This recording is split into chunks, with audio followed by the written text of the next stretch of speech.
Mics are on. Mics are on, so we can't say All sorts of things out here. Washington County Be careful. Commissioner Olga Acuna.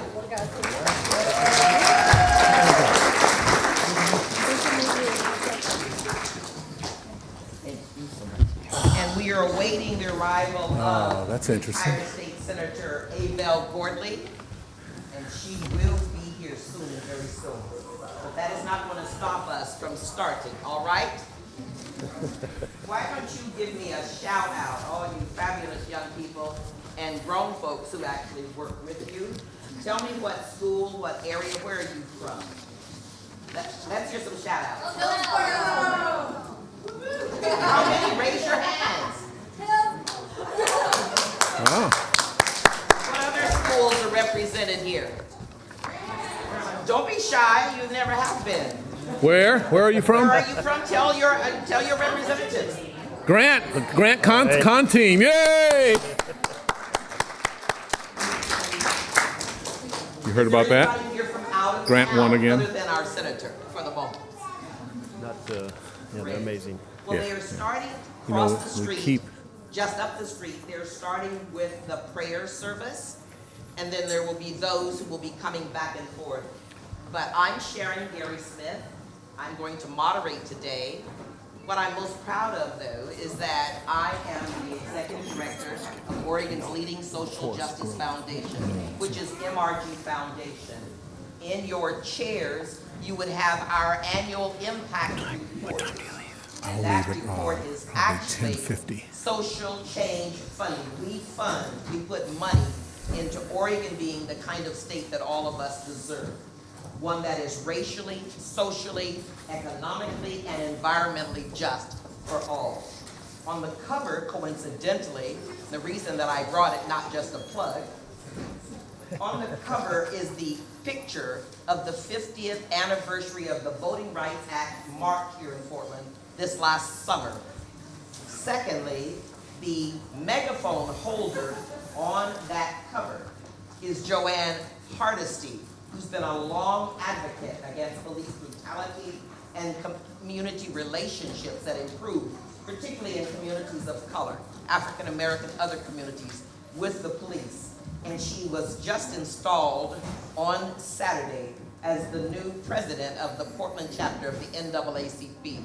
So it seems very, very coincidental and perfect timing that we would have this moment to remind you of why the Voting Rights Act matters, particularly for young people who may just be coming of age or looking forward to it, where you can cast a vote.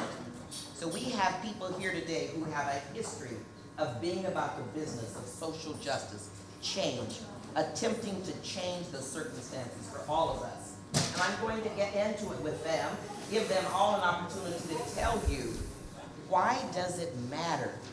When did they first learn of the significance of the Voting Rights Act? Was it only because African Americans were targeted, and we were, to not have the right to vote, which disenfranchises you, which minimizes you, which marginalizes you, and suggests you don't count? One man, one vote. Why does it matter? What about young people who cast their votes in such great numbers, those 18 and older? And Obama was elected in 2008. We saw that coming. Re-elected in 2012. Our votes allow us to have a way of participating in the democracy that America says it is about. And so we want you, it's not a classroom where you might have to wait to raise your hands, but we want this to be some of you don't raise your hands, I know nowadays, I've been in a few classrooms. This is an opportunity for us to have an engagement. I know that our representatives and our representative in Washington County, I know that they want to interact with you. There are questions that I'm going to pose. They're going to answer them, but I want a full dialogue. You are the leaders we've been waiting for. And you've been growing up to this moment where you're ready to take the torches that are being passed or to grab the torch from some who don't know how to let go. That was more me. You know how when you're young, you know what you know and nobody can tell you you don't know it. But sometimes they say, wait, it's not your turn. Leadership requires us to step up. as Reverend Dr. Martin Luther King showed us every day. He didn't wait. We don't wait, but we do join together and we lead. So with that said, let's begin.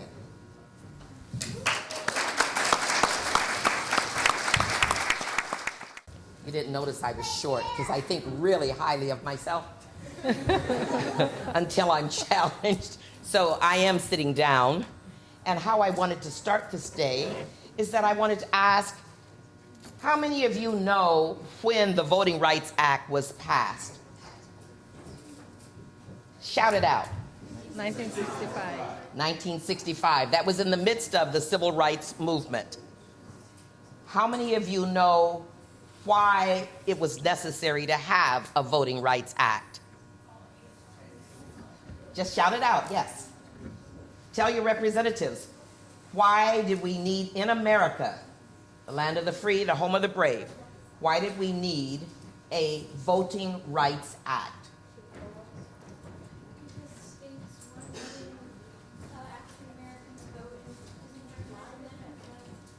And what states might that have been, primarily?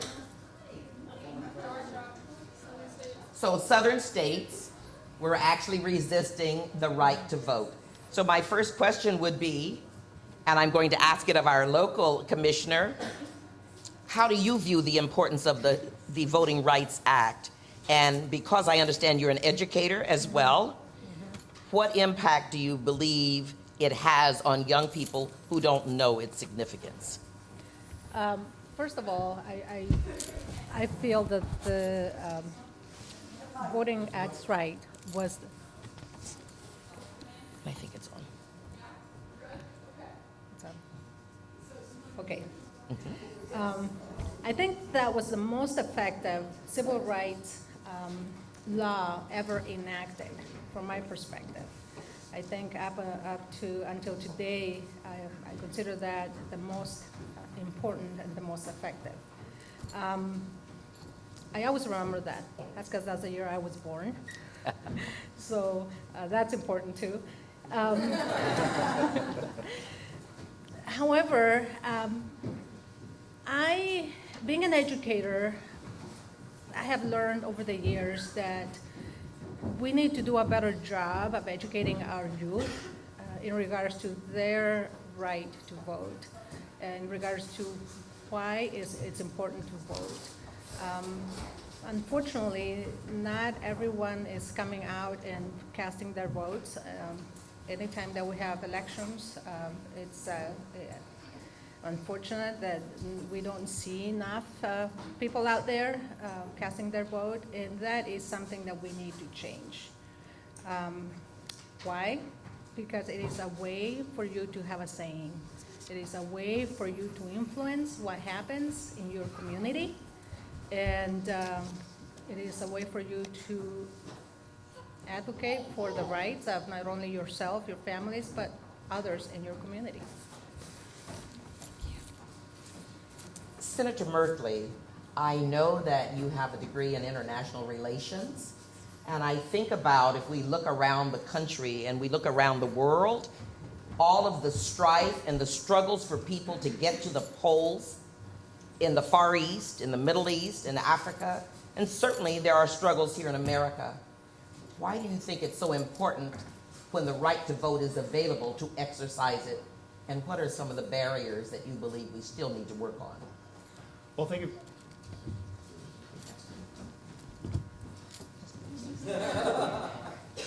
Thank you very much, Sharon, and thank you all for being here.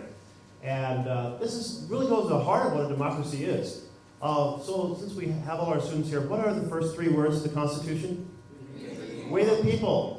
Absolutely, it's the heart of what we're all about, or as President Lincoln put it, of the people, by the people, and for the people. Not a society by and for the billionaires, not a society by and for the best off, not one where the ones who have the most should be able to write the rules for the benefit of the most. And at the heart of how you secure that vision is voting. So we are now in our fourth major battle over the right to vote in our history. The first battle is the battle over slavery. The second battle was after the Civil War, when the court declared, the High Court in the Dred Scott decision said that those who are descendants of slaves don't have the right to vote. And that was reversed by the 14th and 15th Amendments. But then we had the third major battle, where states came up with ways of screening out African American voters by having poll tests and white-only, or poll taxes and white-only primaries, and requirements to do a literacy test in which those who were white were grandfathered and said, oh, but you don't have to take the test. And the test was impossible to pass because they just said you failed, no matter how many questions you answered right. And so that led to the big battle that led up to 1965 that we're celebrating the 50th anniversary of this year. And we would have thought, well, shouldn't that have ended this battle? But now we have a whole new system of strategies being employed to keep people away from the polls. We call this voter suppression. And in that voter suppression effort, we are seeing groups that try to intimidate people at the polling place. We see folks who are changing the addresses of the polling places at the last minute, who are shortening the hours that people can get to the polls to try to discriminate. All these strategies involved.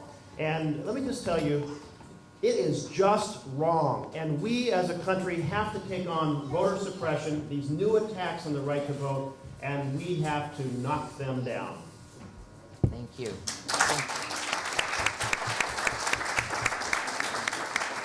And so, Sharon, to your point about other countries, we are fighting the battle here, and we have to realize how prescient it is. We have a founding document that gives us this, and we have a history. We've got to continue to claim it while other countries are still striving to get to that point. Absolutely. And can I next ask Representative Frederick, seems perfect, someone who has had a history, who has a family history of activism.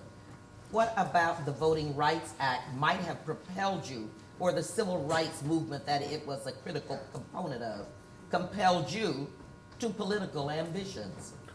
Wow. Well, first of all, thank you folks for being here, all of you. This is an important issue, and it's something that we need to talk about. I have to explain this. For me, these issues were not things that I read about in the newspaper or on in a history book. These are the issues that I heard around my dinner table. And they were not the issues that I heard around my dinner table as if to say, well, here's something you might think about. They were the story of my grandfather, James Frederick, in southeastern Missouri. Everybody look at Missouri, you know the boot heel of Missouri right there? My grandfather and my grandparents lived outside Hayti, Missouri, between Hayti and Caruthersville, Missouri. If you want to take a look at a map, you can find it there. And at one point, he was a teacher, but he was also a sharecropper. And the farmer came over to him one November and said, now, here's a list of who you're to vote for in the next election, because he was allowed to vote. But he got a list of who he was supposed to vote for. My grandfather said, you can tell me what crops to put in the ground and when to harvest and all those kinds of things, but you really can't tell me who to vote for. And the farmer said, well, if you don't vote that way, then you won't be on this farm any longer, which meant they would have had to get up and try to find another place to live. And my grandfather said, well, then that's the way it will work. And sure enough, as soon as the vote came in, they tracked who was voting and how they were voting in that time. And so the family had to move.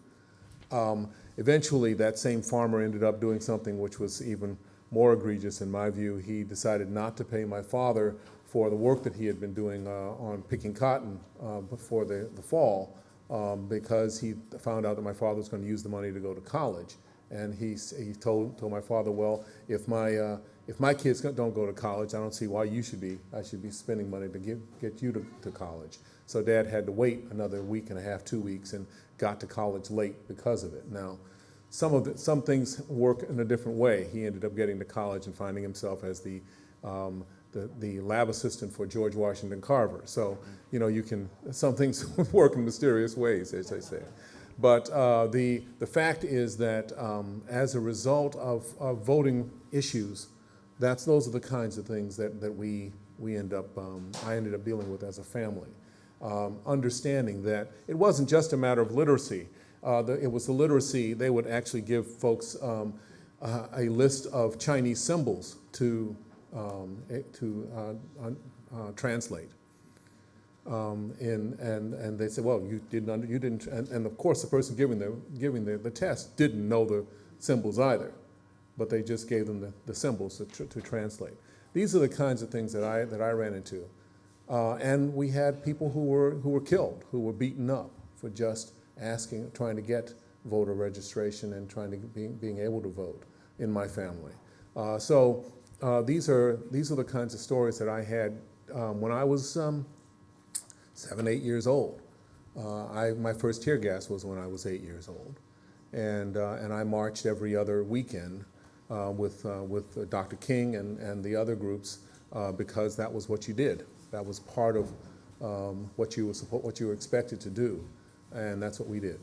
So this is a personal thing for me. It's personal in another way, and I've got to tell you this. In 2004, I think it was, I was registering people to vote in Northeast Portland. Came upon a house where there was a fellow there, and he said, "I want to vote this time." And he was in his 60s, 67, I think, 76 years old, and he had never voted in Portland. And he was an African-American guy on Northeast 13th, had never voted in Portland. He said, "I want to vote," got him registered, and then several years later, he came to me to let me know that he had voted for me. And I said, "Keep doing that." But this is something that we have to deal with. We have to get people voting. Now, we are lucky in Oregon because we have the mail-in ballots. And we have people who say that who not only say they're going to vote, but actually vote.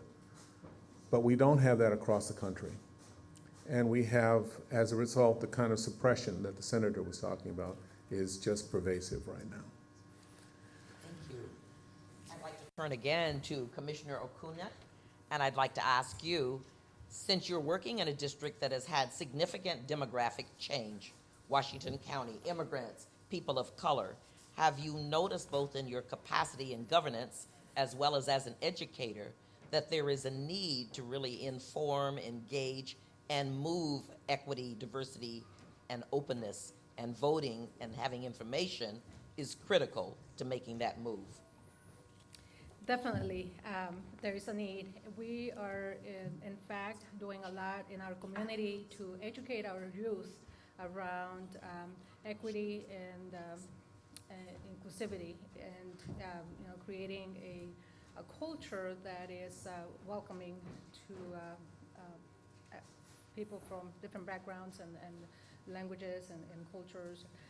One of the things that we are doing in general is we're educating students around our youth, around voting rights and how to go about advocating for themselves. But over the years, I've also noticed that we need to do a better job. We need to do something outside of the classroom. It can't just be a lesson or a unit that they cover and they move on and they go to something else. It needs to be something that we're doing on a regular basis. So yes, equity needs to be at the forefront of everything that we do. Equity and diversity needs to be embedded in the work that we're doing at every level. And this is, yes, please, you feel free to applaud. These are people representing us. So now this is a civics test. You're used to impromptu tests, aren't you? How many of you young people are close to 18 years old? So are you close enough that you could register to vote pretty soon? How many of you are going to? Raise your hands high. How many of you, since you use social media, you're texting all the time, this is probably the longest that you haven't been. Let's give them applause. This is wonderful. When you talk to your friends or you text your friends or you tweet, how many of you have had experiences where your friends say it doesn't make any difference? I know that my vote doesn't count. Nobody cares. What would be some of your responses for why you should vote, why it's important? You heard Lou talk about his grandfather. You heard us talk about people who died. You heard African Americans on the line, marching, protesting, standing up. Look around the room at the signs. How do you tell your friends why your vote counts? Think about it for a moment and I'll come back. Grown folks, those of us who are significantly beyond 20 or 30 or 50 or 60. Stop. Somebody said stop.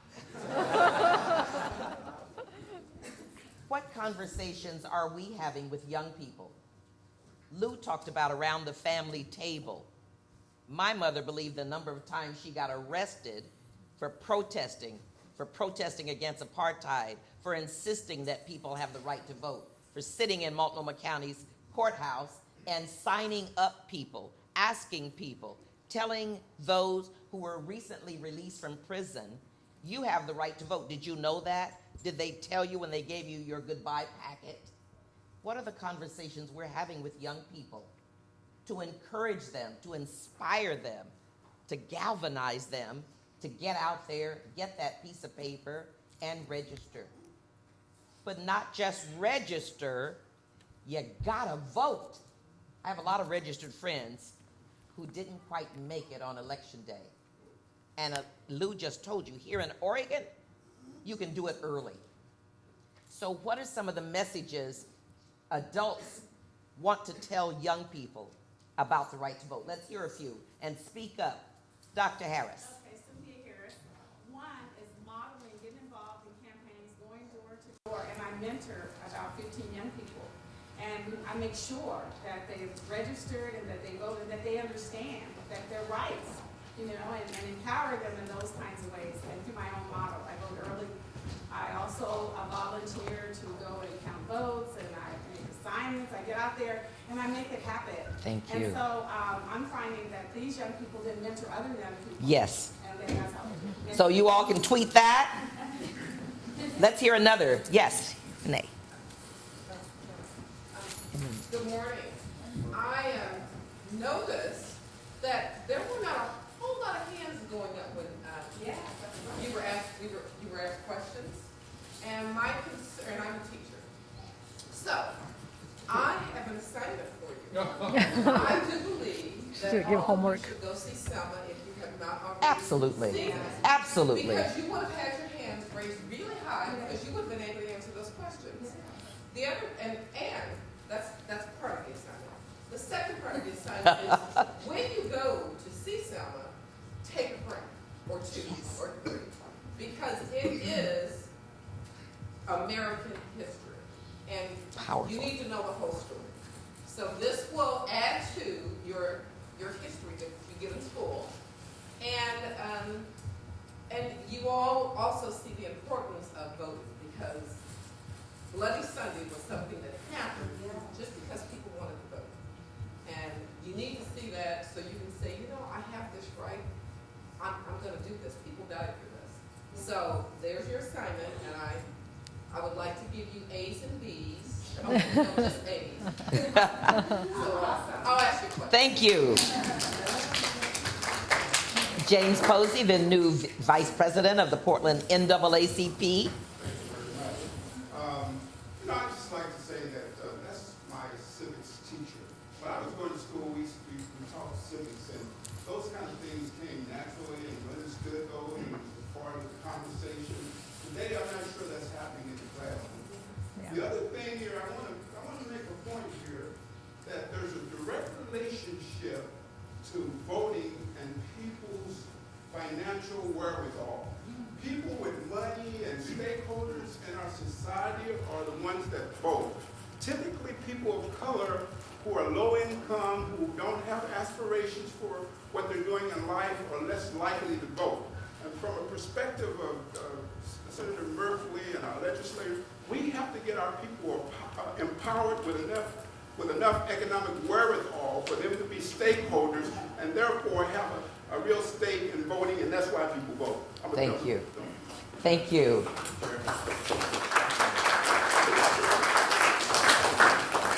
Thank you, James. That's exactly right. There's a direct connection, and if you do see Selma, there's a very important conversation that is portrayed in Selma between Dr. King and the President Johnson, talking about the fact that if you are not able to decide who is going to be on a jury, you're not able to decide what kind of justice is going to take place. And if you don't have the money to be able to do that, to do things, you're also going to be struggling, as James put it. I have to say something first of all. I have to apologize. I am supposed to be speaking out at Pacific University, so I'm not going to try to drive too fast, but I'm supposed to be speaking at Pacific University sometime around about an hour and maybe 20 minutes from now. So I'm going to have to leave, but I wanted to say a couple of quick things. First of all, my district, I'll brag about my district, first of all. The District 43 is what I represent, and that's the Lloyd Center area, Emmanuel Hospital, Concordia University, King neighborhood. That's my district, North and Northeast Portland. In 2012, of the 10 precincts in my district, 8 of them had a 90% plus voter turnout.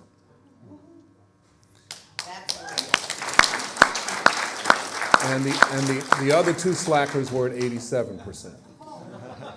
I can tell you that is better than any district, I think, in the country. So far, no one's been able to challenge me on that.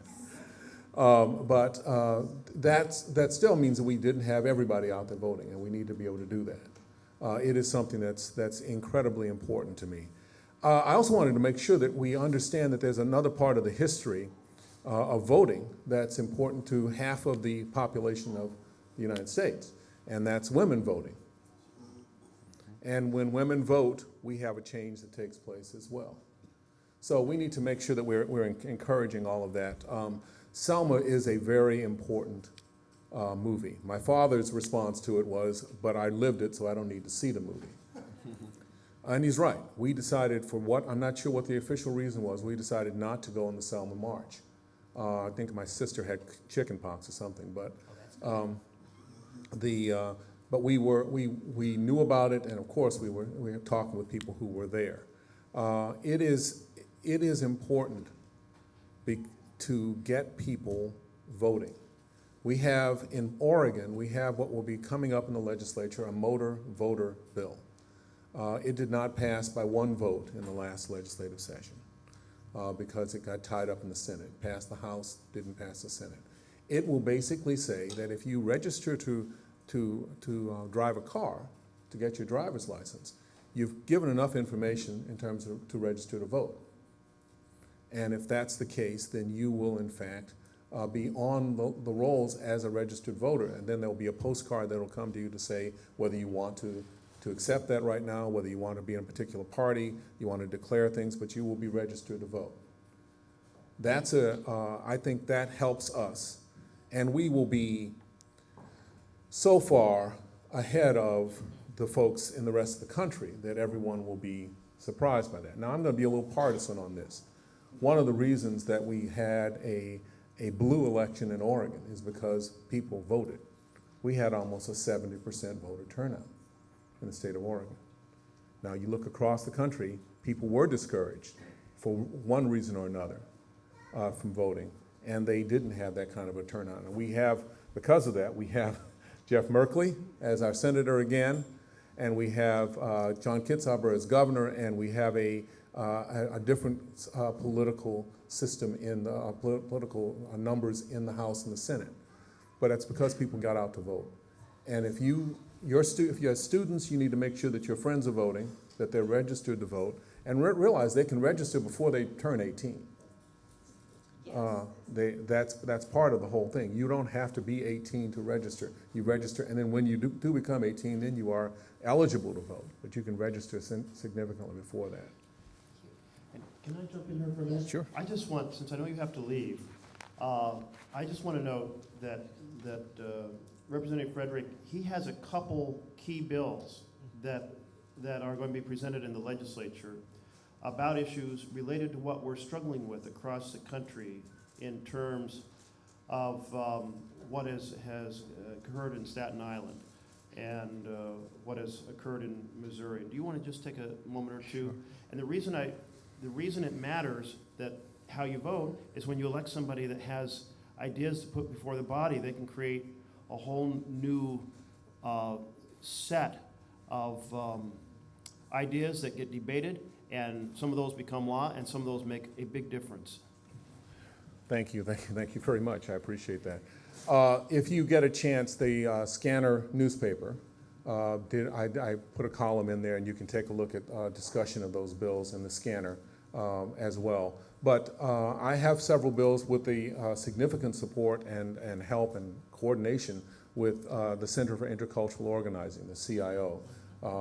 If you get it, you should take a look at their effort. And those are bills related to profiling, defining it, tracking it, the ability to have complaints, how you track complaints given against police for profiling, racial profiling. I have bills on cameras, on body cameras, and how that might be addressed. I also have a bill that I'm particularly interested in making sure that every law enforcement officer gets a regular psychological evaluation. Because I know some officers who are, in fact, suffering from PTSD, but don't want to acknowledge that that's the case. So I have some bills as well dealing with what excessive use of force is about, and how we make sure that people are able to use their cameras, their cell cameras, to take pictures of what's going on in an incident and not be accused of interfering with an officer, which is what happens on a regular basis. There are 11 bills that I've introduced. I don't expect all of them to go through, but I will tell you that the profiling bills are a priority of the present Speaker of the House. And I'm sitting next to the former Speaker of the House here, but the present Speaker of the House has made it clear that she wants to get some of those bills through, and I think that we'll get some of those bills through in terms of profiling. So I'm very encouraged by that, and I think we'll get something changed. Thank you. I think what is also very important to acknowledge is we're talking about the power of the vote, and you might think only elected officials would be who we're talking about. But you've heard racial profiling. You've heard that there is abuse and there is misunderstanding, or there are assumptions that are made between particularly people of color, African Americans, others, and our law enforcement. The other side of that I really want to encourage and be excited about is that we've had a change. We have a new chief, Larry O'Day. Thank you. And the reason I say that is that he is a police officer who came up in the ranks in Portland, but has a vision and a mission to change the relationship so it's serve and protect. All of us. But he and all of the officers who are committed in our police bureau to being about the people's business, to being about all communities, to engaging, and not just when a camera's rolling. We need to applaud and we need to be responsible in engaging them, encouraging them, complaining when it's appropriate, and showing up to let them know not just that we're watching, but that we are committed to communities that are safe, all communities. We're committed to relationships that are real relationships. We can do the work, they do their work. We need to applaud those, including those who are here today, to make sure that this day is a day that they're honoring and we're honoring, and they're keeping us safe. So let's do that as well.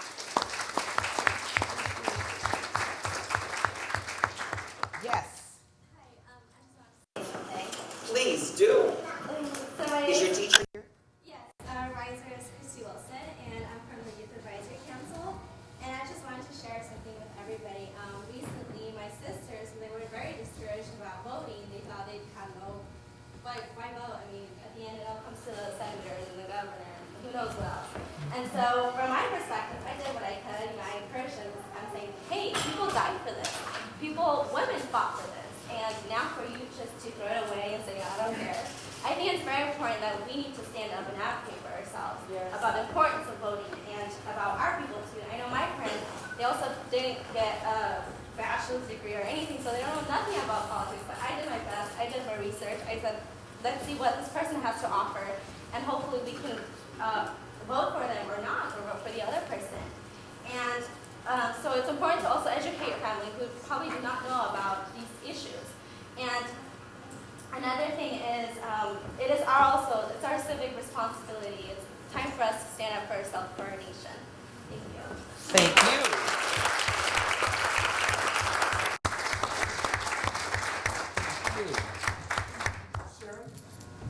I'm sorry, and then I'll go to you. Yes, yes, sir.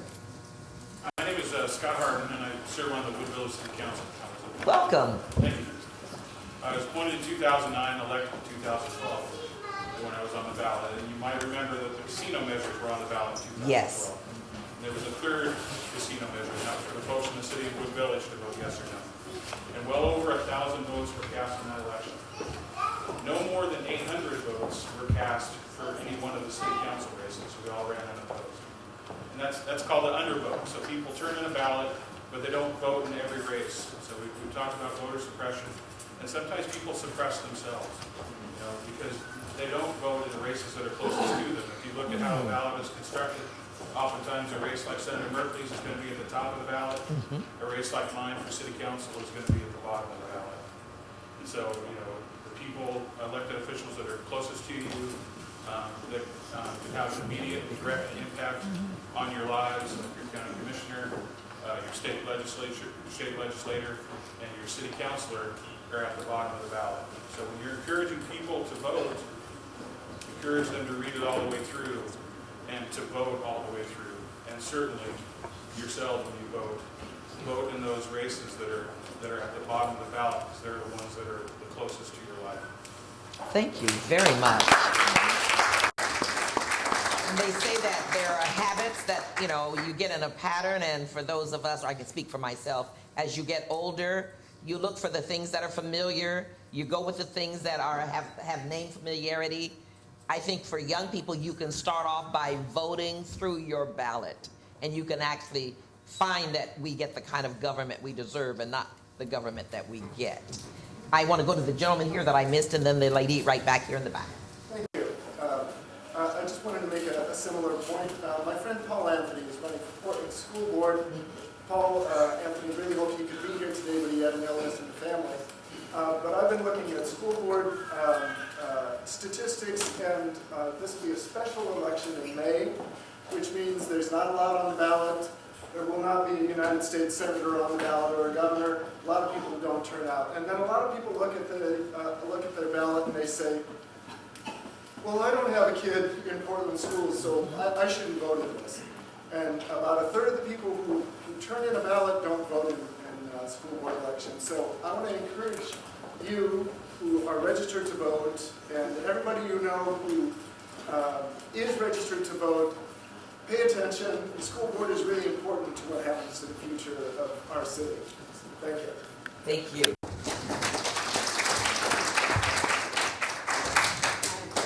My name is MLK. Looking at what's written up there, jail, no bail, the life you lose may be someone close to you. There's another vote that we should have a say in that we don't. I have a 22-year-old grandson who's a transplant recipient. The panel that votes for who gets the transplant states he's not going to get one, that my grandson would die and will die.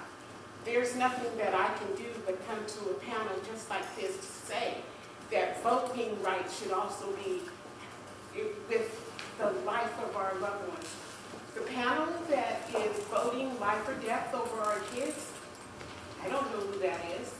Shouldn't I have a say to say that this is a life that's very important to me?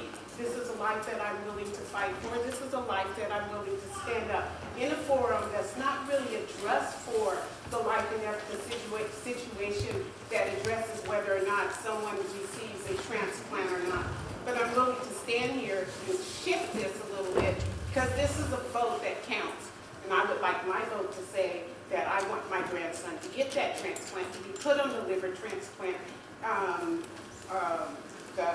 whatever you call it, so that he has registration, so that he has that opportunity to continue to live. I think we need to address that also.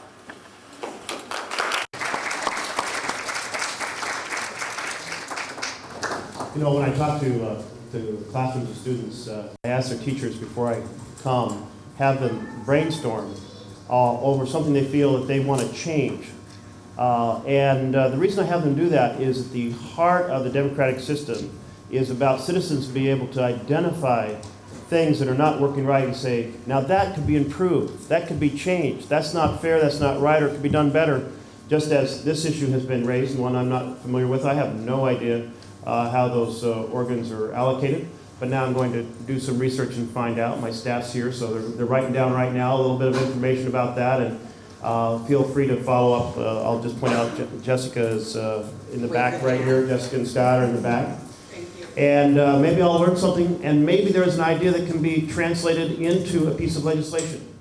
I don't know, because I don't know enough about it. But that's the way ideas can percolate up from citizens, and that's the privilege we have in this democracy. Now, we were talking about the voting rights, and I was conveying how we're in kind of this fourth chapter of voter suppression. If powerful people are trying to prevent you from voting, that should tell you how important your vote is, how powerful your vote is.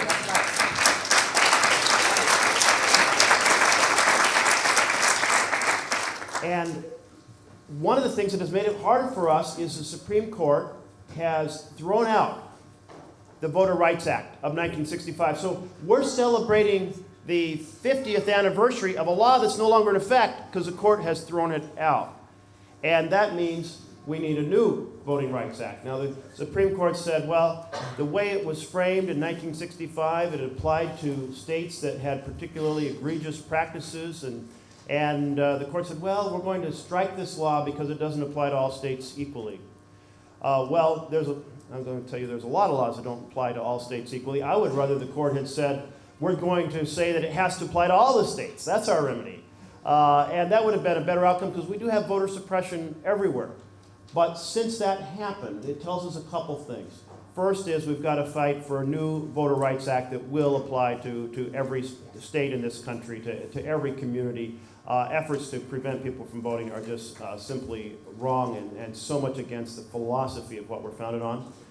But second of all, it tells you that your vote makes a big difference in that the people you vote for in the U.S. Senate are going to have a big role in who ends up on the Supreme Court, and it's the Supreme Court that had this decision about the Voter Rights Act that struck it down. It's the Supreme Court that on a 5-4 decision passed something or approved something called Citizens United, a court case in which they allow unlimited donations from corporations into campaigns, even secret donations into campaigns. And that to me is absolutely contrary to the spirit, as I started out earlier saying, what were the first 3 words? And you all answered, we the people. And yet the court, 5 members against 4, said, maybe it's not about we the people, we're going to let we the powerful triumph. And, well, we have a chance to change that. If in 2016 we elect a president and we elect a majority of the U.S. Senate that believes in we the people, then when one of those individuals on that 5-4 majority step down from the Supreme Court, we can replace them with a judge who really does believe in the philosophy this country is founded on that's so important to the future for all of us.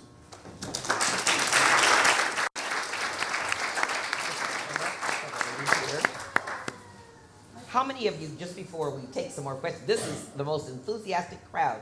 You go back and tell your teachers how excited you were to participate, all right? Because you are actually participants, and that would help in education. There are educators in the room who are active educators who teach and learn. So let's go back and keep this energy. But how many of you know where and how juries are selected? You hear jury of your peers. How many of you know who your peers are if the jury doesn't reflect, doesn't look like, or never has people that come from your community? Juries are selected from the voting rolls. And so if we don't vote or we don't have significant vote then we are not selected when they pick grand juries who decide major cases and federal cases. We are not picked for local juries that are deciding the day-to-day business in our lives. So if no other reason, if you want a jury of your peers, then we have to vote. It's one of the rights and it's one of the obligations. So I just want to emphasize that with the new voters. We get what we get based on what we do and don't do. And in voting, it really matters. Good morning, everyone. Good morning. I wanted to just piggyback on that because when I recently saw the film Selma, which I encourage everyone to take the opportunity to see, that was the point that really was a difficult point for people to understand, that only registered voters are allowed to be on juries. So when a case comes up, like when you have a murder or an unjustified homicide, it is, in order for the person to get a fair trial and a fair outcome, they need to have a jury of their peers. And if they don't select or cannot select anyone from the jury pool because they're not registered voters, then you see these lopsided verdicts and you see these unfair juries. And so that makes your obligation to become a registered voter all the more important. And that film, Selma, and I usually don't bias for one film or another. There are many really great films, but it's contemporary, and it is about this Voting Rights Act. And now, and I thank again Senator and Honorable Commissioner for joining us. Thank you, Sheriff. And for those of you who don't know, could you stand again? Michael Chappie Grice is the envisioner and co-founder of World Arts Foundation that is put on not only today, but this is the 30th anniversary of Keep Alive the Dream, one of the longest running, consistent annual celebrations of Reverend Dr. Martin Luther King and the movement.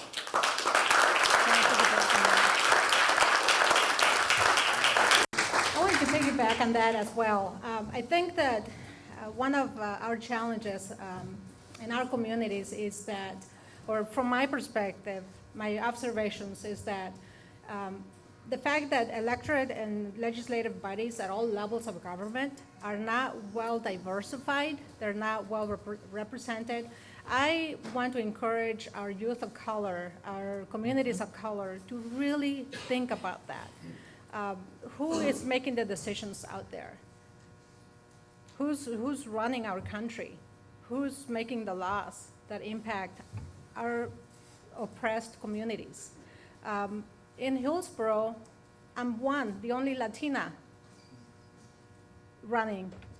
And on the school board, we have one Latina. She's going to step down in the next few months, and I'm concerned. Who is going to run next in a community that serves, thousands and thousands of students of color? In the district of 22,000 students, about half are students of color. In Hillsborough, about 40% of our community is Latino. I'm concerned. When I step down and I'm termed out in 2 years, who is going to step up?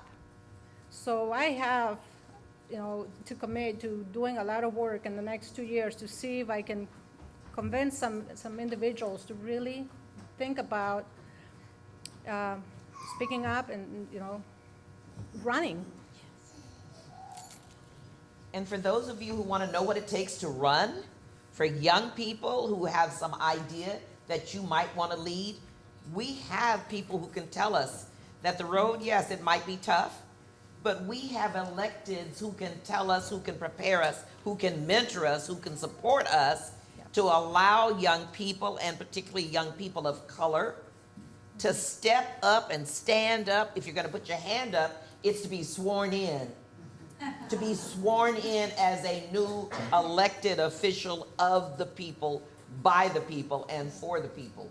So we have some work to do, but we can do this. And I'm excited that there's that kind of energy in this room. And do we need people to really speak up so that you can capture them well? Okay. So I'm really excited to be here among all these youth. And Barbara handed out this U.S. Constitution. Yes. And this is like off the topic a little bit, but when I went to school back in Chicago, you didn't get to go from 8th grade to high school without passing the U.S. Constitution.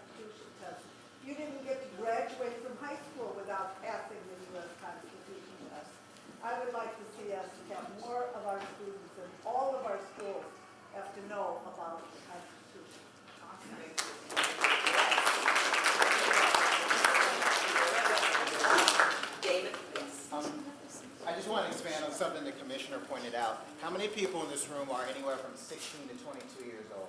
Raise your hand. Okay. You have resources here, the senator, and the commissioner, and the state rep. But right down the street from here in Troutdale, a 23-year-old African-American male was elected to Troutdale City Council in November. That's right. So there are folks your age running. So don't just vote, run. My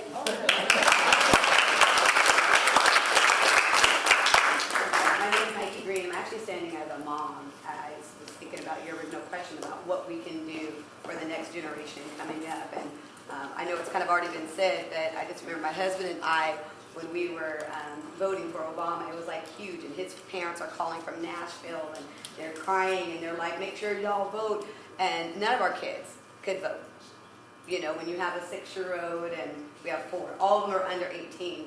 But one of the things we purposely did is we sat down and they were going over the ballot with us. And yes, I let my baby scribble in and fill in the whole little block. It was like, we voted for this. But not only was it just about that vote, but engaging in conversations. And we didn't just give it to them, but you know, our kids, they're tech savvy. So as they begin to ask questions, they're like, what do you mean? What's an electoral vote? What are they talking about? What do you mean this other thing that they're talking about? I don't get it. I was like, good, Google it. Look it up. Now you can use that iPad. Get on your phones. But that conversation has to start before they get 17. The girls that we brought today, it has to start way before they turn 18. So you can get a driver's license when you turn 16. So you can legally drink at 21. The education has to start way prior to that so they understand why it's relevant for them today. Because a lot of the stuff that we're even talking about right now is kind of going over their head. But we as parents and we that walk with them all the day, we have to make it relevant, make sure that they understand that why that little scribbly mark makes a difference, why voting for their local person that's right there and in front of them, why vote for a school board person. I go to private school. My mama don't care. Why? We have to give them more information so they can have an informed decision, be passionate about taking that little ballot up.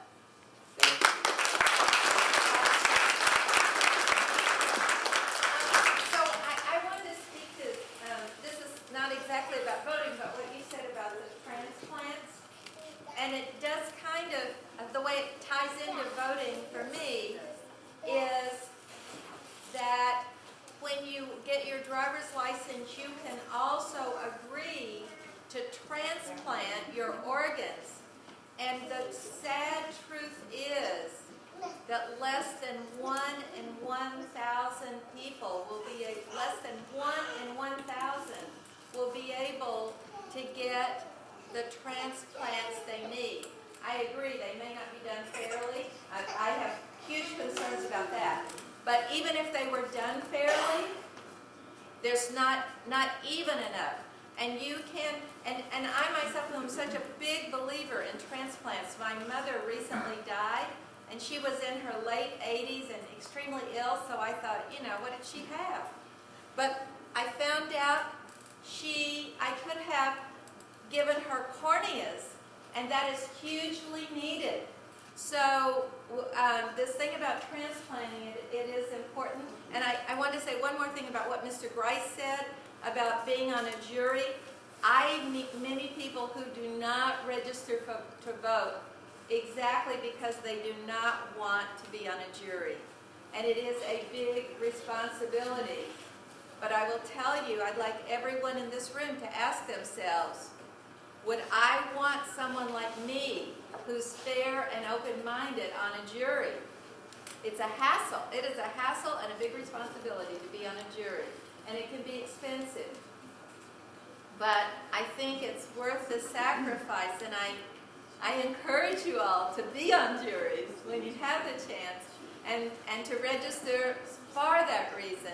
And I, through my work, I see a lot of people trying to get out of being on jury duty. Yes. Thank you. I just have an announcement to make. Before you leave here, the program has already started. It started at 12 noon. Would you please go into the room to the left and have Krispy Kreme's donuts, orange juice, and water? Awesome. No. Yeah, I think Is that wrong? Oh, okay. Well, now you've heard it. But that's good information. Everybody heard Krispy Kreme. Okay? I'm going to tell you. It's only 11:20. So it's 11:20, but I just want to tell you a quick, a little funny story. the idea that it's expensive, but you know, the price of freedom is expensive. And so many paid the price. And so a little inconvenience to be on a jury. I was recently selected for a jury, and I get called a lot. And I'd like to think it's my scintillating personality, but I don't know what it is. But the new courthouse that is out on about 181st and Stark or Burnside, and there was a full room of potential jurors. There were 2 people who looked like me. One was a Latina woman, and myself. 100 people. They kept whittling it down. Something told me I'd be called, and I was. The next day, I was called, and there were colleagues there who went home, who were Caucasian. They said, oh my gosh, I'm so glad I got out of it. What happened to you, Sharon? I said, for 3 days, I was a juror. Now, whatever it was about me being in the pool, I'm proud of the fact that at least my presence was there with the other 11 who didn't look like me, to be able to participate, to listen, to hear, and to render a verdict.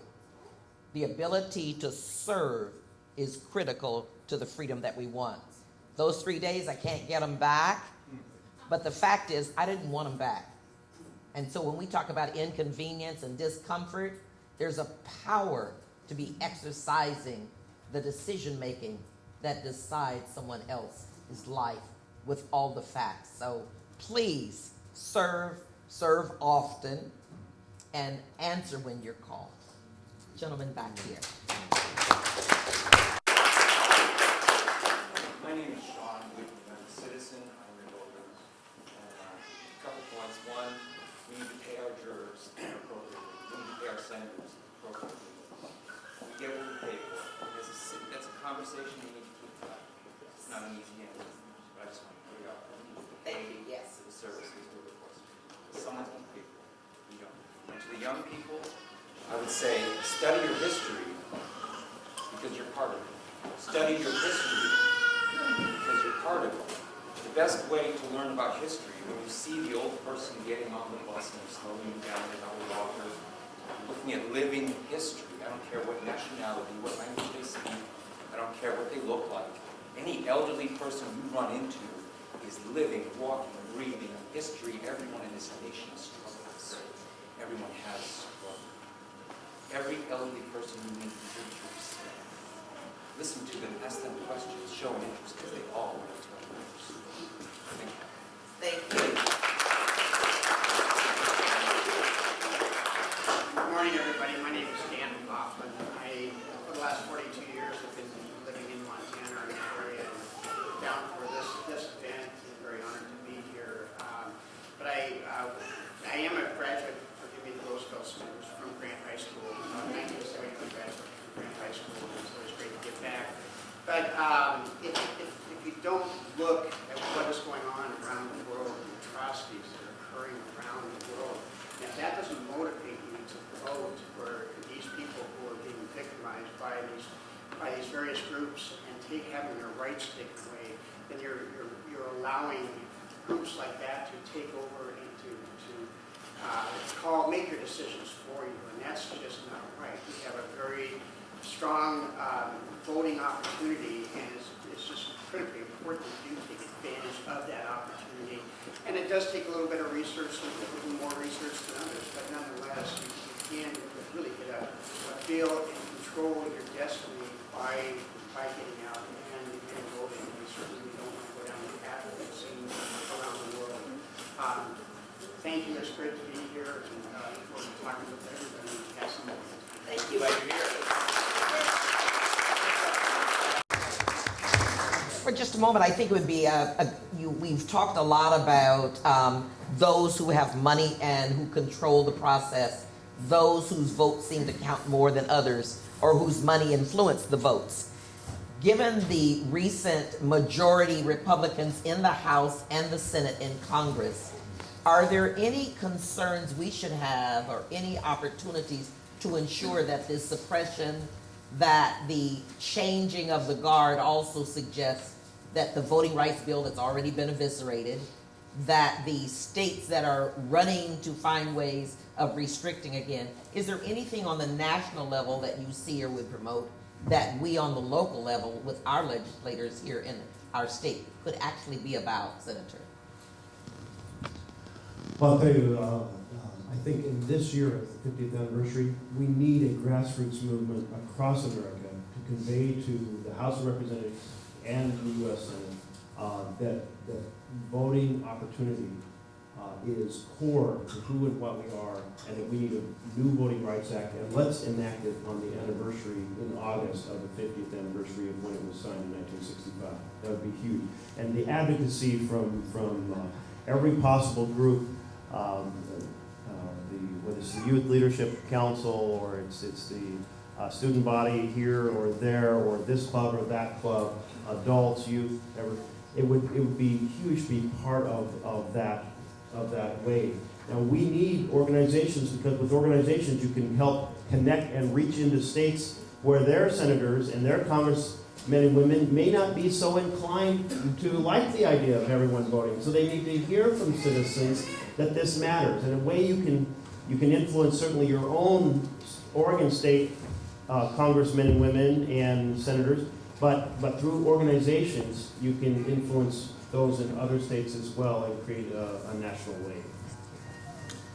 And there are a number of groups. There's the Urban League, there's the Center for Intercultural Organizing, who actually take, and there's so many others, who take groups down to Salem, to the site of our government, and they are there to testify, to listen, to meet the legislators, to remind them that you're supposed to be working for me. And for young people to go down there and to begin to understand the process and to be a part of it, it is really incredibly exciting. The other side of it is so many folks down there who are always there, the lobbyists, were startled when they saw that those people of color were there in numbers too big to ignore. Some folks asked us, what were we there for? Were we visiting? Were we touring? We said, we're here because these are the folks we voted for, and we want to remind them. So to be able to be in that process, it is so critical to show up and to be seen and to have your voice heard. Many of them organize these legislative days, and you get on a bus, the buses are taken care of. Please check in with your community organizations, with your teachers, and get down to Salem to be able to see the process one day and to be a part of that process. I want to add something that we haven't really discussed here, and that concept is civic engagement. And I think it has been embedded into everything that we have talked about. Today is a perfect example. It's a no-school day for our students. We have them here. I so much admire them for being here today, all of you for taking some time today to come and attend an event that you don't get paid for. That's what civic engagement is. I don't get paid. And 50%, I was telling Christy Wilson earlier, 50% of what I do in my life is non-paid. That's outside of the work that I do. I do have to survive, so I have to get a little bit of pay in my other job. But that's what civic engagement is. It means that you're advocating for the rights of others, that you're doing things to ensure that our communities, especially our communities of color and the oppressed communities, are having equal access to services, to resources. That's what I'm about. I want to so much help my community prepare future leaders and allies, white allies, I want to prepare them to take issues such as racism on, to take issues such as discrimination and inequities and biases and things like that. We need allies and we need people of color to step up and speak their truth, because there are a lot of issues out there. There's racism, and even if you don't see it, it's there. I can tell you that it's there. And so in a thriving community, everyone has equal opportunities, right? Everyone has access to resources, equal access to resources, right?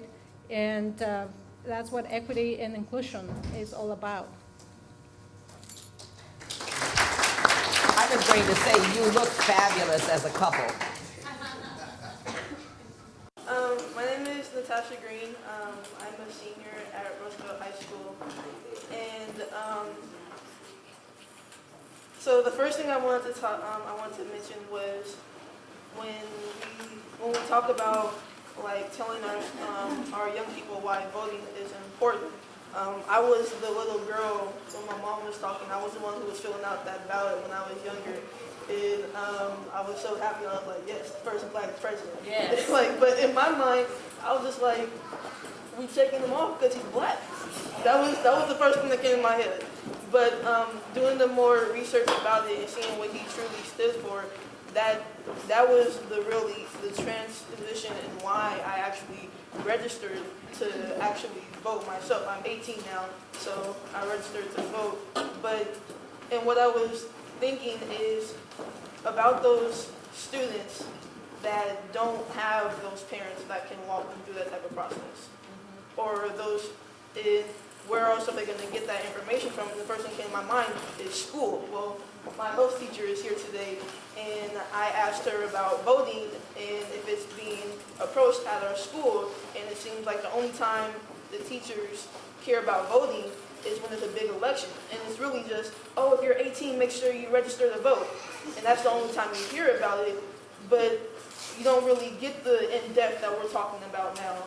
We have a senior inquiry class that's joined with PSU, and we get a dual credit class, and the teachers are actually bold enough to challenge us on what the real in-depthness of voting in our government truly is, and who are we actually voting for, and who are we actually representing when we vote. And I feel that if every school had that type of opportunity and had the type of class to where we can get that in-depth information, then maybe the votings would look a lot more different, and there would be, like she said, the more people of color who actually believe they have equal rights, not just being told. Because I'd be told that I have equal rights a lot, but how many people like me actually believe that we have equal rights? And an example of that would be a student from our own school, Ty Gurule, who was a victim in what some people will argue to say was police brutality.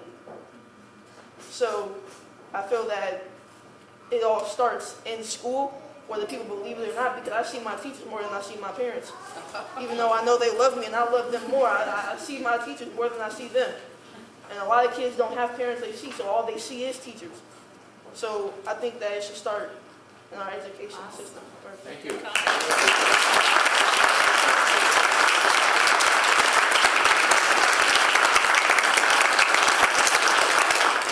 I just wanted to take a moment to introduce and probably reintroduce someone who doesn't often want introduction but deserves it. It is our former representative and former state senator, the Honorable Avell Gordley.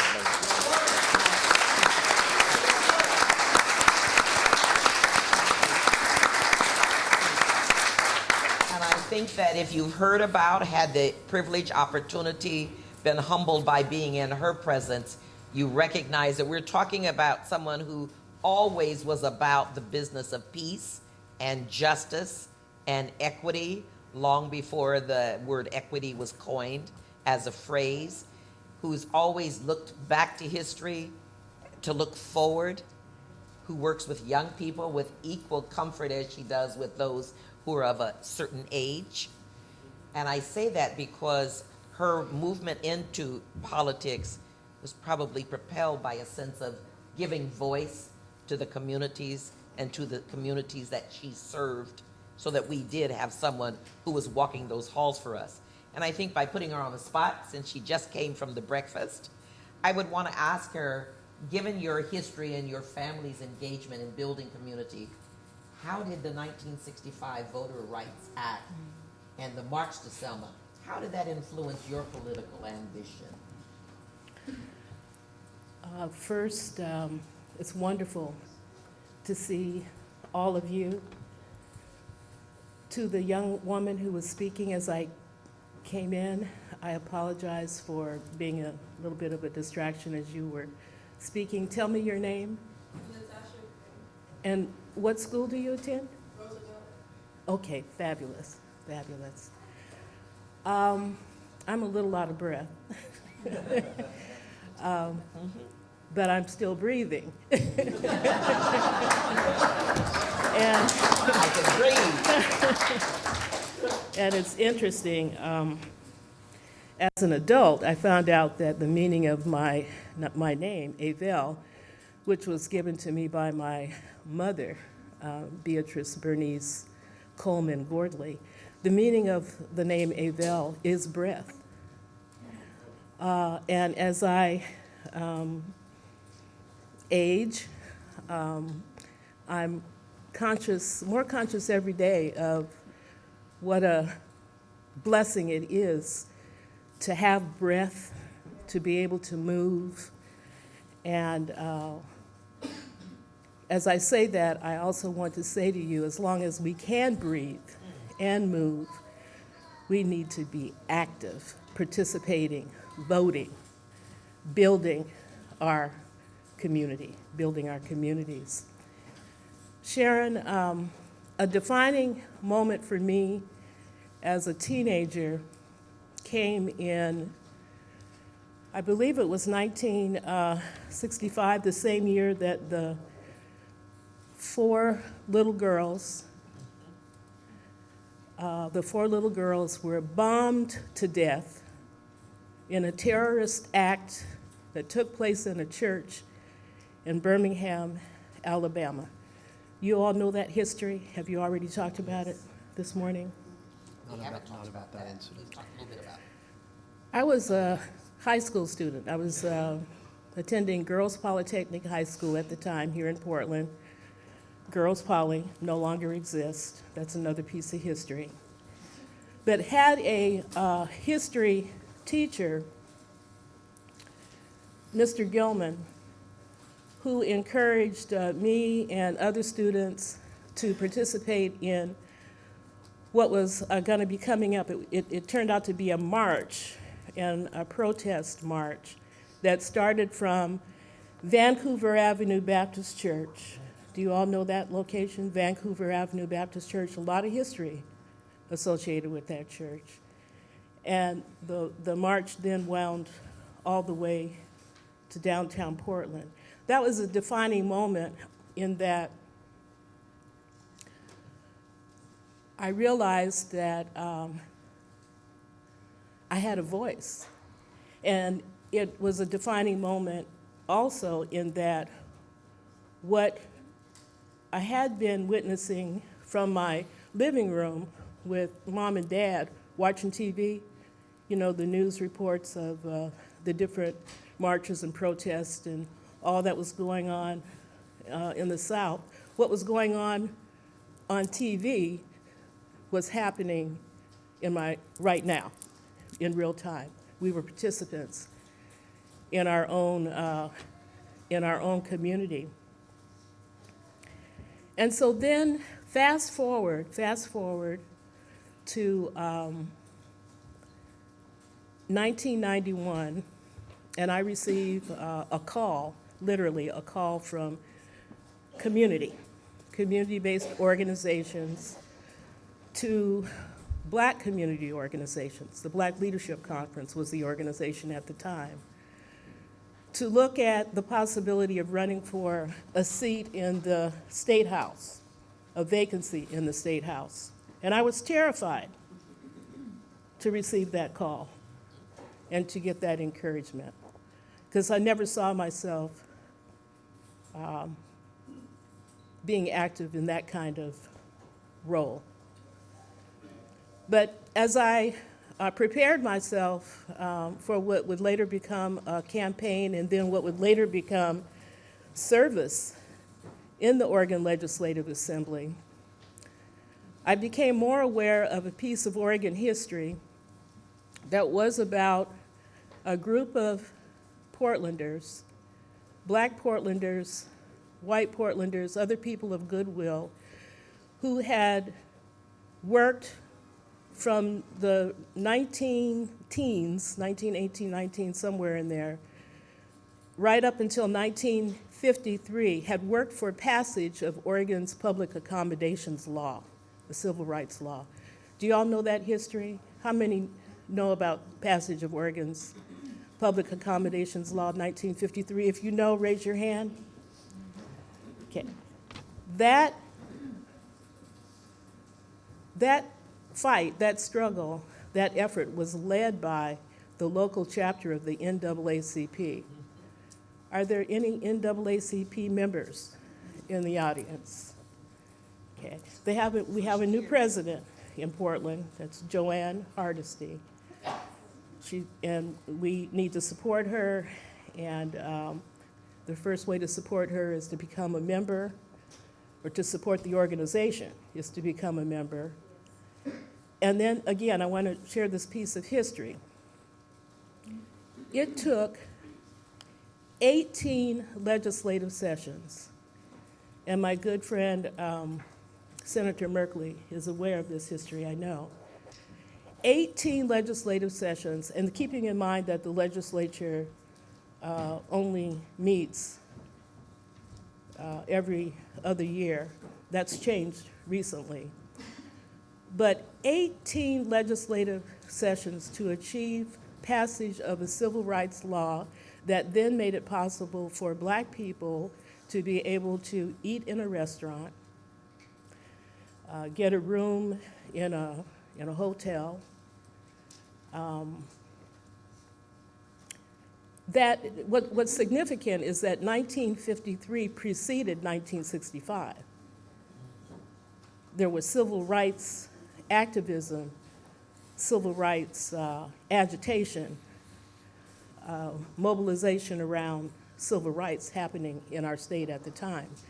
Another significant figure involved in helping to gain passage was the Honorable, the great then State Representative Mark O. Hatfield. He was a young state representative who worked hand in hand with members of the NAACP. When I say hand in hand, they had relationships. He knew the people who were counting on his leadership in the legislative process. They broke bread together. They, in homes, there was a relationship there. It's what I'm trying to say to you. And it was Hatfield, and Hatfield would later say, before his death, he would say that of all of the issues and struggles he worked on in his long career, again, he was representative, then he became governor, then he became a United States Senator. He said that the thing that he was most proud of, having worked on, was passage of Oregon's Public Accommodations Law. That's what he said. But we don't know that history as well as we should, as deeply as we should. There is a photograph that was in the archive, the Oregon Historical Society archive, that captures the moments after the bill was signed in the House. The photograph captures standing around Hatfield's floor desk, his desk on the floor of the House of Representatives. How many of you have been to Salem, been to the House of Representatives, so you know what I mean when I say floor desk? Okay. Standing around him are Otto and Verdell Rutherford. At the time, I believe Mr. Rutherford was president of the NAACP. Verdell Rutherford was secretary. Hello, Mr. Posey, new vice president of the NAACP.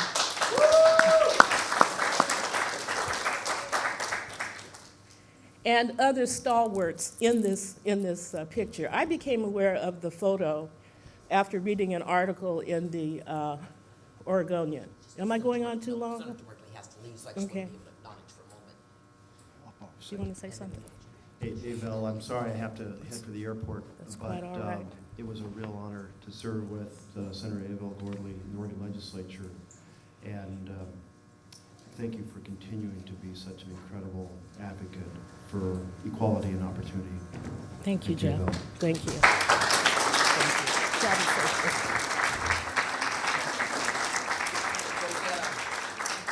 Travel safely. Travel safely. We love you. Take good care of yourself back there. That's right. Let them know we're behind you. Absolutely. And so to carry on, the photograph, which, as I was saying, I first saw in the Oregonian, it intrigued me because it captured a moment, a significant moment in time. I was able to obtain a copy of that photograph from the Oregon Historical Society, and to make a long story short, that photo now hangs framed outside of the House chamber in Salem. And it hangs there because former Speaker of the House, Karen Minnis, M-I-N-N-I-S, said and agreed with me that that picture deserved to have a prominent place in the State House. Not in the basement, as the committee responsible for assigning where important pictures are hung, et cetera. Not in the basement, not behind the coat rack on the second floor, which is where we removed the photo from and walked it over to her office in the House of Representatives, and then later that photo was hung there outside of the House chamber. Have any of you been to the House of Representatives lately and noticed the photograph? What's significant is now when members of the House and citizens go in and out of that location, you cannot miss seeing that picture. You cannot miss, if you don't know the story, wondering, what is that about? And those who are responsible to be tour guides at the legislature now, when they're hosting students from all over the state, taking students on tours of the Capitol, that's a stop now in front of that photo, and the students get to hear the story of and the significance of the photo. Am I making sense? Because I'm still out of breath trying to catch up here. There's one other thing, Sharon, that I wanted to be sure to say this afternoon. There's another piece of history that's not well known in this state. If you, all of the technical people in the audience, Google the 14th Amendment, U.S. Constitution, 14th Amendment, which was passed in 1868. Again, this is the federal level. And that amendment affirmed that all persons born in the United States are citizens and cannot be deprived of life, liberty, property without the due process of law. That was the 14th Amendment, and that was 1868. Did you know that that amendment was not ratified in Oregon by the Oregon Legislative Assembly until the 1970s?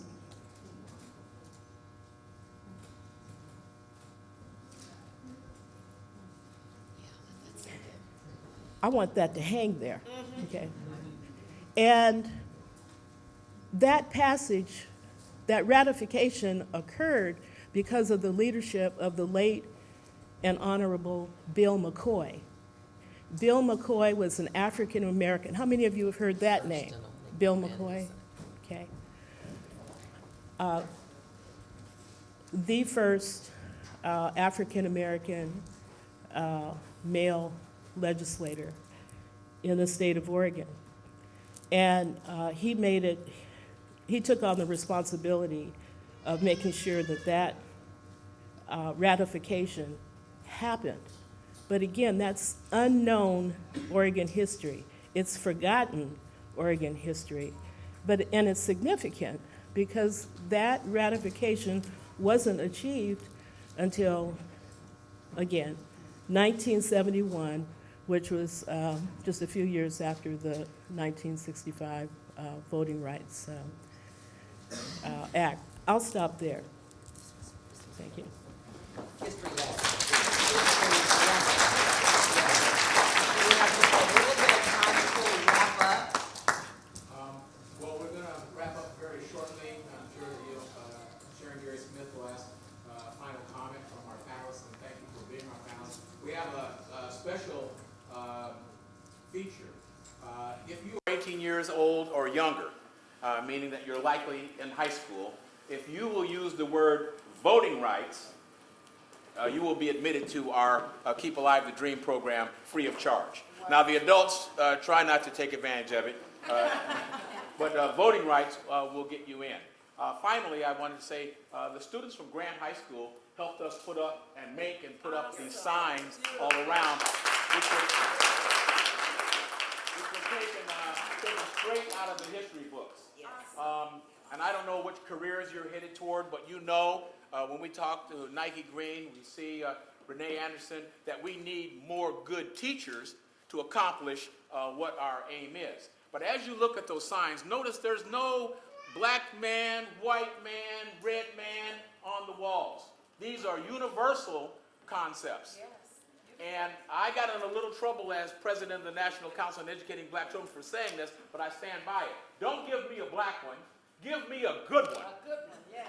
Because it's the good people who can discern, regardless of their background, their ethnicity, or what. Don't get locked into one color or one ethnic group. Your job as an American citizen is to become familiar with that U.S. Constitution and put it to work. And I bring you straight that from Congressman Augustus F. Hawkins. So don't bring me a black one, bring me a good one. Look at those signs and understand what people sacrificed in order to accomplish what you are trying to accomplish. As a matter of fact, that jail no bail comes straight out of Greensboro, North Carolina, where the Human and Civil Rights Museum is, where the lunch counter at Woolworth is, where the men who sat at that lunch counter were arrested. And they were students. These were not members of the community. They were members of the community, but they were students. And every time they all got arrested, another wave would come in and sit down. And their motto was jail, no bail. And when the jails were full, people got to sit at the lunch counter. So people made sacrifices, but that's where that jail, no bail comes from, a Greensboro lunch counter. So I encourage you to think about the ways that you can, not ways that you can't. It's not a job that you can't do. Think about the ways that you can influence your friends, your neighbors, your community, and particularly your fellow students to be better students and to go on and get their law degree or go on and complete their education and contribute to the community mightily. Thank you, Sharon Gary Smith, for being our moderator. Thank you, A.L. Gordley. Thank you, Mr. Pena, for joining us. The last thought is that there's so much more that we could do. There's an energy in this room. I was honored to be here. For those of you who might have come in later, hopefully on your chairs, was igniting social justice and change. That is the impact report of MRG Foundation. It seems to be timely that on the cover, as I mentioned, on the cover is a photo of last summer's march for the 50th anniversary of the Voting Rights Act, and the megaphone holder is the new president of the NAACP. So please take ignite change, empowering change, catalyzing change. That is what happens when young people hit the street, when older who've been there hit the street together. So what can we do? Some lessons to go back and tell your teacher, I have a test for you when you get back to school tomorrow. Be vigilant. Talk about what we talked about. Don't just hold it to ourselves. Tell your friends, not you should have been there, oh, I can't believe you didn't make it. Tell them what happened for you while you were here, what information was shared, what lessons you've learned. Tell your teachers you want to talk about it more. You want to be engaged in the lesson of life in class. These things are learnings, and they can take you a long way. Talk about what our retired and still fired up representative of the people, the Honorable Abel Gordley, told you. Check out Oregon's history, because that's the state that we're in. Check it out and talk about it. The hard parts and the joyful parts of what can happen when good people do good work. Get to the Secretary of State, the folks who are responsible for elections. Tell them that you're going to be voting soon, or that you're a young voter. And here's what you'd like to know. Stop and buttonhole your school board members, people who are elected to serve you, and tell them as students if they're not. Think about running for school board. There are young people that are doing it all over the country. And there's a young 23-year-old you heard who just got elected in Troutdale. Mm-hmm. He said he decided the only way he'd know if he was a leader is to lead. As my mother used to say, or get out of the way. Tell your friends, text your friends, tweet about being here today. I want you to blow up Twitter. And you can tweet to @mrgfoundation.org. We'll put it up, what happened here. Take some selfies.